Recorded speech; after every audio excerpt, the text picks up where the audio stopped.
মই নিপেন্দ্ৰনাথ শৰ্মা বৰ্তমানৰ ভট্টদেৱ ইউনিভাৰ্চিটি বিশ্ববিদ্যালয় আগৰ বজালী কলেজৰ অৱসৰপ্ৰাপ্ত শিক্ষক আৰু এসময়ত প্ৰাণীবিদ্যা বিভাগৰ মুৰব্বী অধ্যাপক আছিলোঁ। মোৰ বিষয় প্ৰাণীবিদ্যা বিভাগৰ স্পেচিয়েলিটি আছিল ইকথিয়লজি মানে মৎস্য বিষয়ক।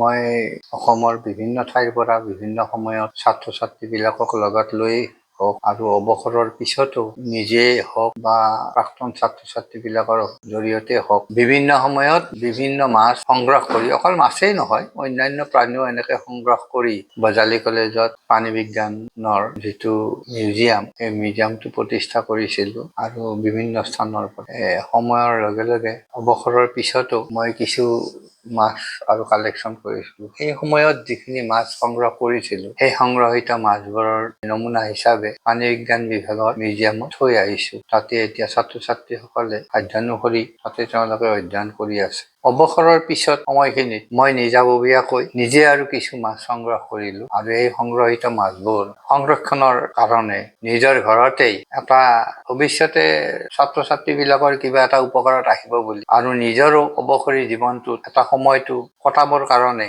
অন্তত ব্যস্ততা ৰখাৰ কাৰণে মই নিজে মৎস্য বিষয়ক সংগ্ৰহালয় এটা প্ৰতিষ্ঠা কৰিলোঁ।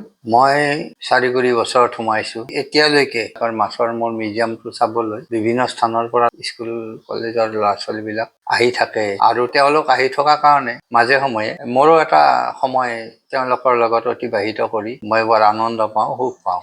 আৰু অন্য কথা একো নাই। 2-এজন প্ৰাণী বিজ্ঞানৰ গৱেষক ছাত্ৰ ছাত্ৰীও এই বিষয়ত কেতিয়াবা আলোচনা কৰিবলৈ সময়ে সময়ে কেতিয়াবা আহে। মই প্ৰধানতঃ অসমৰ বিভিন্ন স্থানৰ পৰা সংগ্ৰহিত যিখিনি মাছ, এই সংগ্ৰহিত মাছবিলাকৰ ওপৰত দি ফিচাৰ্ছ অফ আছাম বুলি এখন কিতাপ মই ইতিমধ্যে প্ৰকাশ কৰি উলিয়াইছোঁ 2017 চনত। আচলতে উদ্দেশ্য আছিল এটা সময়ত মই এই কিতাপখন অৱসৰৰ পিছত এখন কিতাপ ছাত্ৰ ছাত্ৰীৰ উপকাৰৰ কাৰণে এখন কিতাপ উলিয়াম আৰু কিতাপখন কৰিবলৈ যাওঁতে প্ৰকৃতাৰ্থত বৰ্তমান কিমানখিনি প্ৰজাতি অসমত এতিয়াও পোৱা যায় বা পাব পৰা অৱস্থাত আছে, এইখিনি কথা সঠিকভাৱে জনাৰ কাৰণে মই নিজেই যিখিনি মাছ সংগ্ৰহ কৰিছিলোঁ, সেই সংগ্ৰহিত মাছবোৰৰ ওপৰত মই এই কিতাপখন মূলত লিখিছোঁ। মোৰ কিতাপখনত 225 বিধ মাছৰ বিৱৰণ আছে।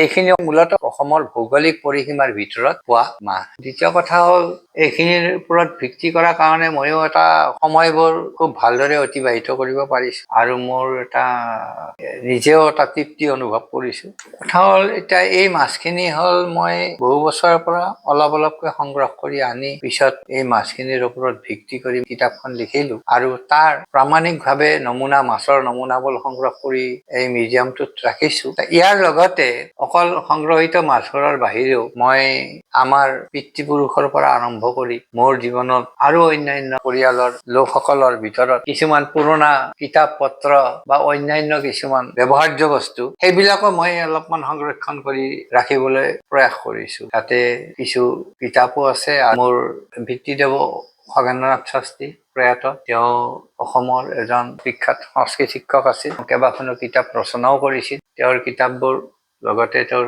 পঢ়া শুনা কৰা কিতাপ পত্ৰবোৰ, লগতে মোৰ কিতাপ পত্ৰখিনি, লগতে মোৰ পৰিয়ালৰ লোকসকলেও পকা বা বিভিন্ন সময়ত পোৱা মানপত্ৰ, যিবিলাক চাৰ্টিফিকেট বা অন্যান্য প্ৰাণীৰ, কাৰণ অকল মাছখিনিয়ে নহয়, এতিয়া বৰ্তমান প্ৰকৃতিত থকা অন্যান্য যিবিলাক প্ৰাণী আছে, সেইবিলাক প্ৰাণীও আজিৰ যুগত ল'ৰা ছোৱালীবিলাকে চিনি পোৱাটো বহুত জৰুৰী। গতিকে সেইবিলাক প্ৰাণীও এতিয়াতো আগৰ দৰে তেনেকৈ প্ৰাণী মাৰি আনি সকলোবিলাককে আমি সংৰক্ষণ কৰিব নোৱাৰো। গতিকে সেইবোৰৰ প্ৰতিচ্ছবি মই যিমান পাৰো সংগ্ৰহ কৰি এই ছাত্ৰ ছাত্ৰীসকলক জনাবলৈ বা দেখুৱাবলৈ সেইবিলাকো মই এই মিউজিয়ামত সংগ্ৰহ কৰি ৰাখিছোঁ। গতিকে সেইবিলাকৰ পৰা অকল মাছেই নহয়, প্ৰাণী জগতৰ অন্যান্য আমাৰ যিবিলাক বন্যপ্ৰাণী বা খাল বিলত থকা অন্যান্য আন প্ৰাণী কিছুমান আছে মাছৰ বাহিৰেও, সেইবিলাকৰো কিছু ছবি বা 2-এটা তেনেকুৱা সংৰক্ষিত মৃত প্ৰাণীক সংৰক্ষণ কৰি ৰাখিছোঁ। অসমত আগতে যথেষ্টখিনি মাছৰ প্ৰজাতি আছিল,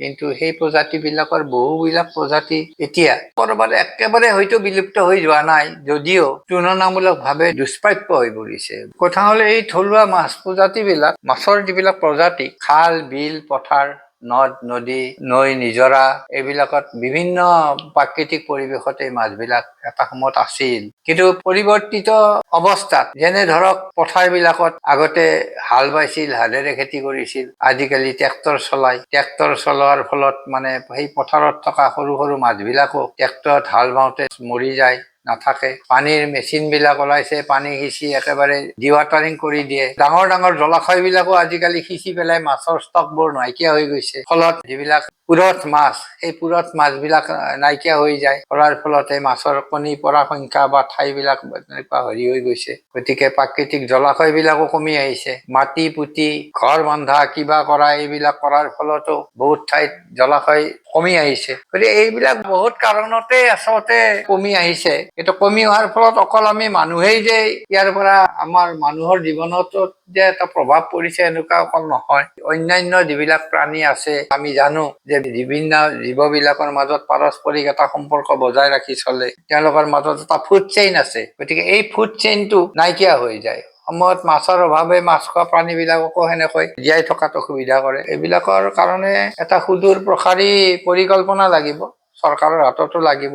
উন্নতিৰ নামত কিছুমান কাম আমি যধে মধে কৰিবও নোৱাৰো। উন্নতি বিলাক হব লাগে, কিন্তু উন্নতিৰ নামত পাৰিপাৰ্শ্বিকৰ এটা বিশাল পৰিৱৰ্তনটো আহিব নালাগে। পাৰিপাৰ্শ্বিকতাটোক ৰক্ষা কৰি কি ধৰণে আমি উন্নতি বিলাক কিছুমান কৰিব পাৰো, সেই কথাটোহে বেছিকৈ চিন্তা কৰিব লাগে। বহুত সময়ত দেখা যায় যে উন্নয়নৰ নামতো কিছুমান কাম হয়। উন্নয়নৰ নামত মানে অন্যান্য উন্নয়নৰ নামত কিছুমান কাম ডেভেলপ কৰা হয়, কিন্তু তেওঁলোকে উন্নয়নৰ কামখিনি কৰাৰ সময়ত ভাবি নাচায় যে সেই ঠাইৰ পৰিৱেশ তন্ত্ৰত কিবা ব্যাঘাত হ'ব পাৰে নেকি। গতিকে এই সংক্ৰান্তত কিবা এটা উন্নয়ন কৰাৰ আগতে সংশ্লিষ্ট আৰু অন্যান্য কৰ্তৃপক্ষ যিবোৰ থাকে, প্ৰকৃতিৰ জ্ঞান থকা মানুহ বা অন্যান্য বিষয় মানুহখিনিৰ লগত এটা সকলোকে লগ হৈ মিলি এটা আলোচনাৰ মাজেৰে কথাবোৰ ললে তেতিয়া কথাবিলাক ভাল হয়।